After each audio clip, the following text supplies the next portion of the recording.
Hello guys, welcome to my channel.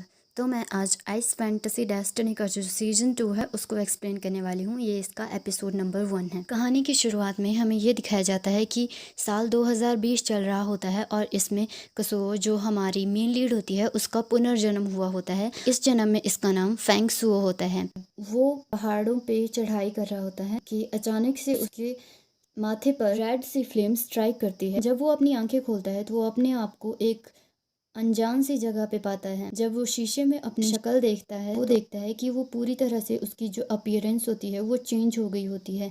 उसके बाल सफ़ेद कलर के हो गए होते हैं और आंखें नीली हो गई होती है। थोड़ी देर इधर उधर देखने के बाद वो आवाज़ लगाते हुए कहता है, क्या यहाँ पर कोई है? क्या कोई मेरी आवाज़ को सुन सकता है? तभी एक आदमी उसके पीछे से आता है और कहता है कि मेरे राजा, आखिरकार आप आ ही गए। जब वो पीछे मुड़ के देखता है तो उसे एक आदमी हाथ में एक छड़ी लिए हुए उसकी तरफ आता हुआ दिखाई देता है। वो उसे कहता है कि तुम मेरे पास मत आओ, तुम कौन हो? इस पर वो दूसरा आदमी कहता है कि मैं आपका 10,000 साल से भी ज़्यादा समय से इंतज़ार कर रहा था। आपका आपके घर में स्वागत है।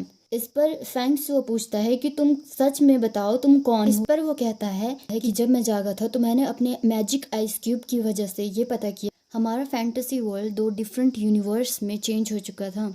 जो लैंड ऑफ आइस और फायर ट्राइब्स थे वो 2 डिफरेंट प्लैनेट्स में चेंज हो गए हैं और इंसान उन्हें कहते हैं मार्स और प्लूटो। वो जगह जहाँ पर आप रहते हो उस जगह को इंसान धरती कहते हैं। पर फेंग सुओ कहता है कि बस अभी एक्टिंग करना बंद करो। मुझे पता है कि तुम एक्टिंग में बहुत अच्छे हो, पर मैं तुम्हें एक बात बता देता हूँ। हमारी जेन इनकॉर्पोरेशन जो मार्च 2020 में शुरू हुई थी वो जल्दी ही हमारे इनटू ड्रीम टेक्नोलॉजी को अनाउंस करने वाली है। हमारे राइवल सारी दुनिया में फैले हुए हैं। सभी हमारी टेक्नोलॉजी को चुराना चाहते हैं, पर तुम वो पहले इंसान हो जिसने मेरे सपने के अंदर घुसकर मुझे ही पकड़ लिया।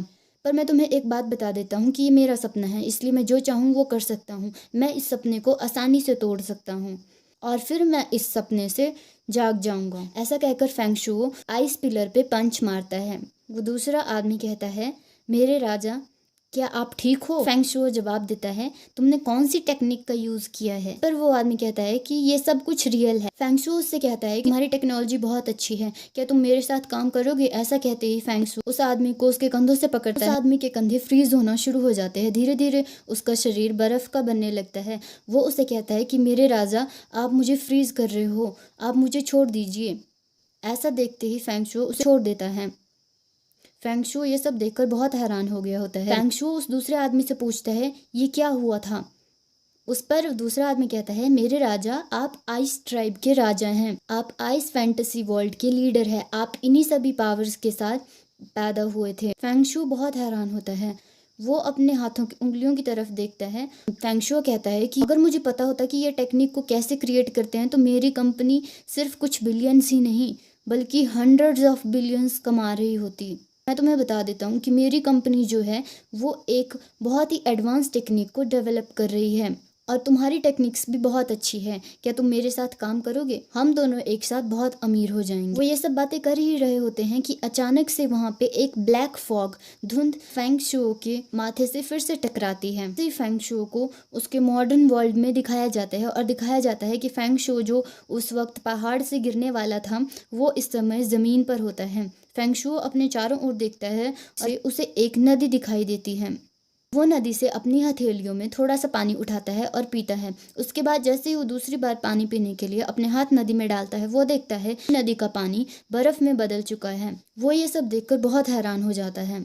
इसके बाद हमें दूसरे सीन में दिखाया जाता है कि फेंग शुओ डॉक्टर से मिलने जाता है। डॉक्टर कहता है कि तुम्हारी हेल्थ बिल्कुल अच्छी है। इस पर फेंग शुओ कहता है कि जब मैं सुबह उठा मैंने अपनी उंगली को पानी के अंदर डाला तो वो पानी पूरा का पूरा बर्फ में बदल गया और जब मैं नदी के पास पानी पीने गया था उस वक्त भी जब मैंने पानी को छुआ था उस नदी का पूरा पानी मेरे छूते ही बर्फ में बदल गया था। इस पर डॉक्टर कहता है कि अब मुझे समझ आ गया। फेंग शुओ डॉक्टर से कहता है कि आखिरकार आपको पता चल ही गया कि मुझे कुछ तो हुआ है। इस पर डॉक्टर से कहता है कि आप इस वक्त मेंटली और फिजिकली थोड़े से थके हुए हो, आपकी आंखों में स्ट्रेस दिखाई दे रहा है। फेंग शुओ कहता है, मुझे पता चल गया, आप मुझ पर विश्वास नहीं कर रहे हैं। ठीक है, मैं आपको दिखाता हूँ। फेंग शुओ टेबल पर रखे हुए पानी के कप को उठाता है और उस पानी के कप के अंदर अपनी एक उंगली को डालता है पर पानी बर्फ में नहीं बदलता है।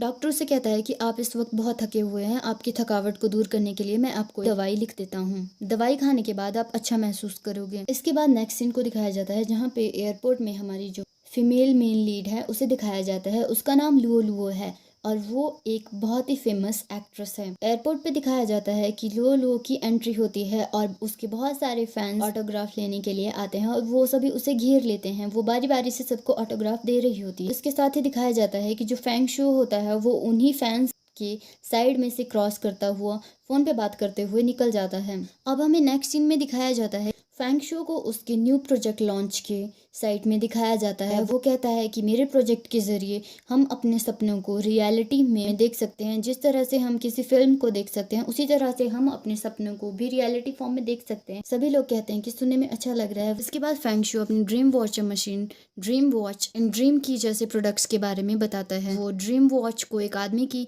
बाजू पे पहना देता है और उसके बाद ड्रीम की हेल्प से ड्रीम वॉच मशीन के थ्रू स्क्रीन पर उस आदमी के ड्रीम को दिखाया जाता है। इसके बाद एक लड़की जिसका नाम मिस चैन होता है उसके सपने को दिखाया जाता है। पर ऐसा दिखाया जाता है कि जो मिस चैन की बॉडी होती है जो उस वक्त ड्रीम वॉचर मशीन के अंदर होती है उसकी बॉडी के अंदर कुछ अजीब सी मूवमेंट्स होना शुरू हो जाती है। ये सब देखकर फैंग शो मिस चैन को उसके सपने से बाहर ले आता है। फैंग शो अपनी असिस्टेंट शाओ को कहता है कि मिस चैन को रेस्ट करने के लिए ले जाओ और वो दोनों वहां से चली जाती हैं। इसके बाद फैंग शू जो वहाँ पे ऑडियंस होती है उनको कहता है ड्रीम जो होते हैं वो ह्यूमन माइंड में एक यूनिवर्स की तरह होते हैं। सपने को तैयार करना इस तरह से है जैसे किसी रेगिस्तान में एक शहर को बिल्ड करना। सभी को एक सेफ एरिया के अंदर ही रहना चाहिए। इसके साथ ही वो अपनी स्पीच को खत्म करता है और वहां से चला जाता है। नेक्स्ट सीन में हमें दिखाया जाता है कि फैंग शू अपने ऑफिस में होता है और वो अपनी असिस्टेंट शाओ को कहता है कि हमारे टेक्निकल डिपार्टमेंट को जल्दी से बताओ जो आज मिस चैन के साथ उनके ड्रीम वर्ल्ड में प्रॉब्लम हुई है वो प्रॉब्लम फिर से नहीं होनी चाहिए। इसके साथ फैंग शो कहता है कि ये भी चेक करो कि कोई हमारे प्रोजेक्ट की कॉपी तो नहीं कर रहा है या उसे किसी तरह से चुरा तो नहीं रहा है। शाओ हाँ में सिर हिलाते हुए कहती है कि बॉस लास्ट टाइम आपने कहा था कि आप चाहते हैं कि सेलिब्रिटी लुओ लुओ हमारे ड्रीम प्रोजेक्ट की रिप्रेजेंटेटिव बने। कल उनकी एक प्रेस कॉन्फ्रेंस है। फैंग शो कहता है कि हम वहाँ जाएंगे।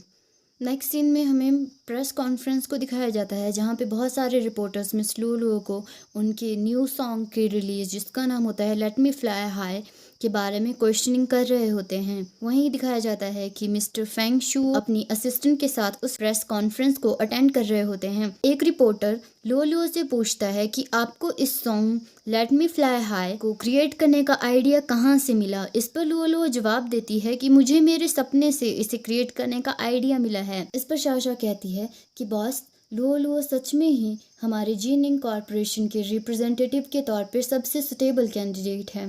फैंग शू स्माइल करता है। इसके साथ ही हमें दिखाया जाता है कि प्रेस कॉन्फ्रेंस का जो एंकर होता है वो कहता है कि मिस्टर क्विन शू जो वाइस प्रेसिडेंट है दाकिन कॉर्पोरेशन के, अब हम उनका स्वागत करते हैं। क्विन चू उस प्रेस कॉन्फ्रेंस में प्रेजेंट सभी लोगों का वेलकम कहता है और कहता है कि आज का इवेंट मेरे लिए भी बहुत इम्पोर्टेंट है।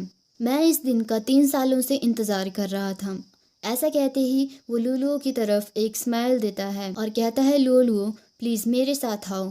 क्विन चू लुओ लुओ को अपने साथ हॉट एयर बलून में ले जाता है। इस पर लुओ लुओ कहती है कि तुम क्या कर रहे हो। क्विन चू कहता है लुओ लुओ एक्चुअली मैं 3 साल पहले से जब मैं तुमसे पहली बार मिला था मुझे तुमसे तभी बहुत ही गहरा प्यार हो गया था। लुओ लुओ थोड़ा सा ऑकवर्ड फील करती है और सामने की तरफ देखती है कि प्रेस कॉन्फ्रेंस में आए हुए सभी लोगों का ध्यान अभी उस पर ही है। इस पर लुओ लुओ कहती है क्विन चू मेरी एल्बम बहुत अच्छे से बिक रही है, तुम्हें इस तरह की स्कैंडल क्रिएट करने की कोई जरूरत नहीं। क्विन चू कहता है लुओ लुओ मैं तुमसे प्यार करता हूँ। तो लुओ लुओ थोड़ा सा इरिटेट हो जाती है और कहती है मजाक करना बंद करो। क्विन चू अपनी पॉकेट से एक डायमंड रिंग निकालता है और कहता है कि मुझसे शादी कर लो। फैंग शू और उनकी असिस्टेंट एक दूसरे की तरफ हैरानी से देखते हैं कि ये सब क्या हो रहा है। क्विन शू जो हॉट एयर बलून की रोप का नॉट होता है उसे अनटाई कर देता है।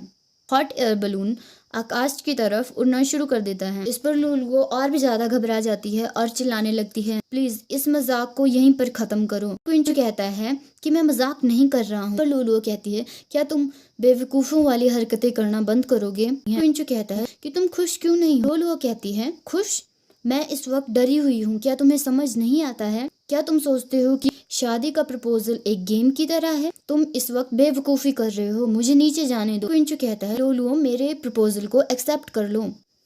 इसके बाद वो लुलुओ को उसके कंधों से पकड़ लेता है। लुलुओ कहती है कि तुम पागल हो गए हो। वो कहता है हाँ मैं पागल हो गया हूँ। लुलुओ और भी ज्यादा फ्रस्ट्रेट हो जाती है। वो क्विंचू को बहुत जोर से धक्का दे देती है। और एपिसोड के लास्ट में हमें दिखाया जाता है कि सभी लोग लुलुओ को हॉट एयर बलून से जंप करते हुए देख रहे थे। और इसके साथ ही हमारा एपिसोड 1 यहीं पे खत्म हो जाता है।